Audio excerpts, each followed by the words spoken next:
2월 20일 쉼 끊을 설교를 시작하겠습니다. 하나님의 말씀 구약 출애굽기 33장 20절. 주님께서 모세에게 말씀하셨다. 너는 내 얼굴을 볼 수 없다. 나를 보고 살 사람은 없기 때문이다. 신약 요한일서 4장 9절. 하나님의 사랑이 우리에게 이렇게 드러났으니 곧 하나님이 자기 외아들을 세상에 보내주셔서 우리로 하여금 그로 말미암아 살게 해주신 것입니다. 아멘. 우리가 얼굴을 찾기까지라고 하는 제목으로 설교하겠습니다. 사실 이 표현은 C.S. 루이스의 책 제목이기도 하지요. 저도 참 좋아하는 표현이어서 종종 제가 인용을 하곤 합니다. 제가 언젠가 어느 큰 교회에 한 집사님을 만났는데, 이 집사님은 증권 쪽에 일을 하시는 분이셨습니다. 이성적이고 합리적인 것만을 좀 믿던 이 집사님은 그 신앙생활을 하면서 보이지 않는 하나님을 믿는다는 것이 무엇인지 도무지 알 수 없어서 고민이 많았습니다. 늘 자신은 믿음이 없다고, 종교의 어떤 신비를 못 받아들이겠다고 말하면서 그래도 어떻게든 믿어보려 참 고군분투하셨습니다. 그래서 기도도 많이 하셨고, 또 목사님들을 찾아가서 신앙 상담을 받고 해도 이 하나님이 믿어지지 않아서 심지어 이분은 밤중에 공동묘지를 배회하기도 했다라고 합니다. 이분 논리는 이랬습니다. 공동묘지에서 귀신이라도 본다면 이 세계는 영적인 무언가가 분명히 있는 것일 테고, 그렇다면 하나님도 계실 것 아닌가라는 자신의 합리적인 추론에 의해서 그런 일을 하신 것이지요. 여러분, 귀신을 만난다라는 게 사실 또 얼마나 소름 끼치는 일입니까? 귀신이 있고 없고를 떠나서 그런 어떤 경험을 한다는 것 자체가 피하려고 하는 일 아닙니까? 그런데 이분은 이제 신앙에 대한 간절한 추구가 그러한 두려움마저, 어떤 영적인 두려움마저 이길 만큼 절박했던 것이지요. 다행히 집사님은 공동묘지에서 귀신은 만나지 않았고, 이 내면의 의혹과 혼란이 잦아들고 하나님을 알고 하나님을 믿고 하나님과의 친밀한 관계를 누리게 되었습니다. 하나님을 쉽게 잘 믿는 사람이 있는가 하면 하나님을 믿고는 싶지만 도무지 신의 존재에 대해서, 어떤 신앙의 신비에 대해서 이해가 되지 않고 믿기 힘들어하는 사람들이 있습니다. 그 집사님뿐만 아니라 저는 그런 분들도 이제 많이 이렇게 만났었지요. 도무지 하나님을 믿고는 싶지만 하나님을 모르겠다. 믿기가 참 어렵다. 다른 사람들은 기도하면서 이렇게 막 신비한 어떤 황홀경에 취해서 그러는데 자신은 그런 것들의 어떤 경험도 없고, 그래서 참 신앙이 밋밋한 것 같아서 어렵다, 이런 고백하는 분들 많이 봤지요. 어쩌면 그것이 더 자연스러운 것이 아닌가 싶습니다. 특히 세상의 모든 것들이 과학으로 설명되는 이 이성의 시대에는 신, 영혼, 신비, 이런 개념들은 받아들여지기가 더 어렵기 때문이지요. 중세 시대의 그림들을 보면 거기엔 항상 천사와 악마가 사람들과 함께 그려져 있습니다. 중세 사람들은 영적인 세계와 이 물질적인 세계가 동시에 표현되고 있는 것이지요. 그 사람들은 영적인 세계 역시 이 물리적 세계의 한 부분으로서 인식을 하고 있는 것이지 않습니까? 그러나 오늘날의 세계란 보이는 세계, 또 이성과 과학으로 검증된 사실만이 인정되어지는 그런 세계지요. 그래서 신을 믿기란 더 어려운 일이 아닌가 싶습니다. 그런데 사실 하나님을 믿는다라는 것은 쉬운 일이 아닙니다. 그런 중세든 지금이든 하나님을 믿는다라는 것이 쉬운 일이 아니지요. 왜냐하면 하나님은 스스로가 우리에게서 은폐되신 분이시기 때문에 그렇습니다. 우리는 하나님을 만나고 하나님을 알고 하나님을 보기를 원하지만 하나님은 사실 알려지지 않은 분이십니다. 그래서 이사야 선지자는 구원자이신 이스라엘의 하나님, 진실로 주님께서는 자신을 숨기시는 하나님이십니다라고 고백을 하지요. 자신을 숨기시는, 스스로 숨어 계신 그런 하나님이시기에 우리는 하나님을 발견하기 어렵습니다. 구약에 나오는 그래서 야훼는 그렇게 이름 부를 수도 없고 어떤 신상을 지을 수도 없습니다. 고대 근동의 많은 종교들은 신을 눈에 보이는 상으로 만들어서 세워놓지 않습니까? 그런 시대에 신상이 없는, 또 신상을 만들어서는 안 되는 종교, 이것이 유대교의 독특한 점이지요. 그래서 은폐된 하나님, 숨어 계신 하나님, 찾고자 찾지만 좀처럼 만날 수 없는 존재가 바로 하나님이십니다. 그런 하나님을 인간은 찾아 나섭니다. 하나님 추구란 어쩌면 그래서 가리워져 있기에 더 절박할 수밖에 없는 일입니다. 그래서 하나님을 찾는다라는 것은 그만큼 진정성을 지니고 나서야 하는 일이죠. 모세가 하나님의 얼굴을 구하는 그런 장면 나오지 않습니까? 오늘 읽은 성서 본문도 하나님의 얼굴을 이렇게 찾는데 하나님께서 너는 나를 볼 수 없다 말하는 것 아닙니까? 그런데 이 모세가 하나님의 얼굴을 구하는 장면은 모세의 절박한 가운데 구하는 그런 상황이지요. 이스라엘 백성이 금송아지를 만들어서 하나님을 진노케 하셨고, 그래서 하나님이 이스라엘과 함께 가나안에 가지 않겠다. 내가 그냥 천사를 보내서 천사랑 니들이 같이 가라. 나는 가지 않겠다. 이렇게 단언을 하시는 가운데 그런 하나님을 향해 모세는 주님이 함께 해달라고 간청하면서 그러면서 하나님의 얼굴을 구하고 있는 것이지요. 빈한의 발도심 또는 기한의 발도심이란 말이 있습니다. 빈한, 춥고 배고파야 발도심, 도를 향한 마음이 일어난다라는 의미입니다.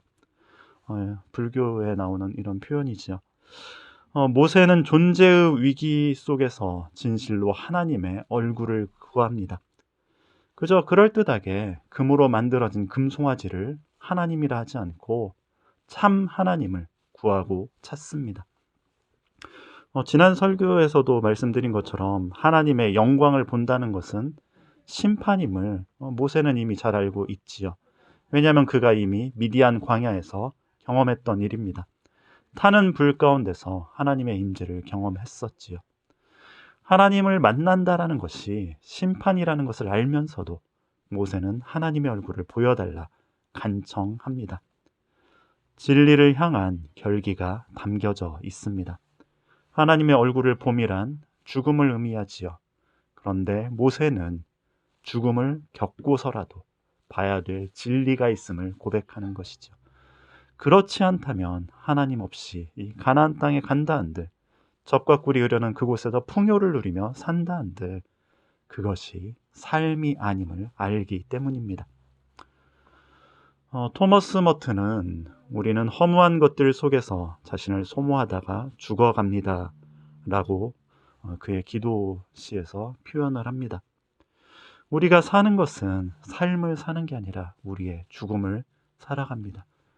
하나님의 얼굴을 보는 것이란 죽음으로 사는 삶의 죽음을 뜻하지요.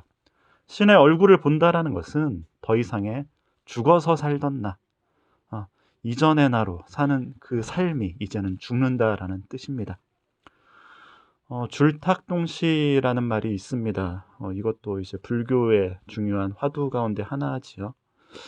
병아리가 알에서 나오기 위해서 알을 쪼는 행위를 줄이라고 합니다. 그것을 어미 닭이 밖에서 쪼아주는 행위를 탁이라고 하는 것이죠. 그래서 줄과 탁이 동시에 이루어질 때 알이 깨어져서 병아리가 나오듯이 깨달음을 얻는다, 이런 뜻을 의미합니다. 그런데 비슷한 내용의 이야기가 헤르만 헤세의 데미안에서 나오지요. 저는 헤세의 이 이야기가 참 좋습니다. 데미안에 있는 대목이 이렇지요. 새는 알에서 빠져나오려고 몸부림친다. 알은 세계다. 태어나려고 하는 자는 하나의 세계를 파괴하지 않으면 안 된다. 그 새는 신을 향해 날아간다. 알은 세계입니다. 그것은 안전한 자기만의 공간입니다. 그런데 그 세계에 균열이 일어납니다. 그런데 여러분, 그것을 새가 원할까요? 좋아하겠습니까? 사실 세계의 균열이란 끔찍한 일입니다. 내가 살아가는 이 안정적인 세계, 안정적인 일상에 금이 간다면 누가 좋아하겠습니까? 그래서 우리는 세계를 깨기 위해서가 아닌 세계를 유지하기 위해서 알을 깨트리지 않으려고 각고의 노력을 하는 것이지요. 균열이 간 알의 여기저기를 청테이프로 덕지덕지 붙여서 어떻게 해서든 세계를 유지하려 애를 씁니다. 그런데 여러분, 병아리가 알 속에서 깨어나지 못하고 계속 있으면 어떻게 됩니까? 알은 깨어지지 않고 세계가 그대로 유지된다라는 것은 곧 부화하지 못한 병아리의 운명이 되는 것이죠. 병아리의 죽음입니다.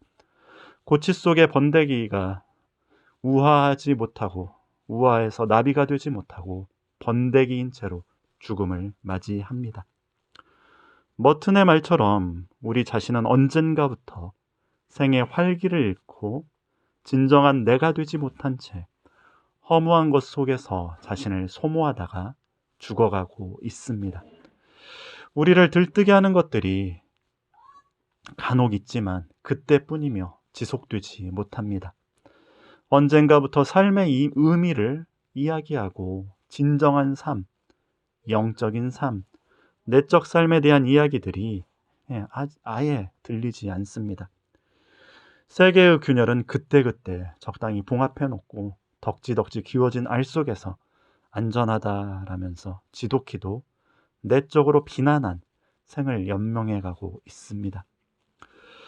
그래서인지 요즘 대세가 좀비물이지 않습니까? 좀비를 영어로 리빙 데드라고 표현합니다. 리빙 데드, 살아있는 죽음. 산송장이란 표현이 더 와닿을 것 같죠. 살았다 하지만 죽어있는 존재가, 눈빛을 잃은 시체들이, 생기 없는 시체들이 뛰어다니는 끔찍한 영상은 바로 이 죽은 삶을 사는 현 세계의 투사와도 같아 보입니다. 문학에선 사실 이미 톨스토이의 이반 일리치의 죽음이나 아서 밀러의 유명한 그 희극이지 않습니까? 어느 세일즈맨의 죽음에서 다루었던 이야기이지요. 생의 활기를 잃고 자기 자신의 얼굴을 잃어버린 죽음의 존재들. 이 시대엔 그것이 더욱 가속화되면서 죽음을 감추기 위한 수많은 엔터테인먼트들이, 즐길 거리들이 즐비하지만 그때뿐이지요.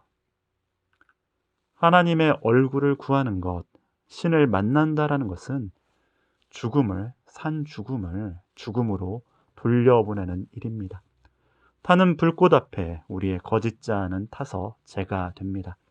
그러나 진정한 삶을 얻어야 할 우리의 영혼은 불타 없어지지 않고 불꽃으로 끊임없이 타오르며 살아나는 것이지요. 그렇기에 그 두렵고 떨리는 신의 얼굴을 구약의 사람들은 구하고 또 구하지요. 주의 얼굴을 보여달라고, 얼굴빛을 우리에게 비춰달라고 주님과 얼굴을 맞대어 보려 애를 씁니다. 신약에선 특별히 요한 공동체의 서신들은 신의 얼굴을 그 예수 그리스도 안에서 본다라고 거듭 말하고 있지요.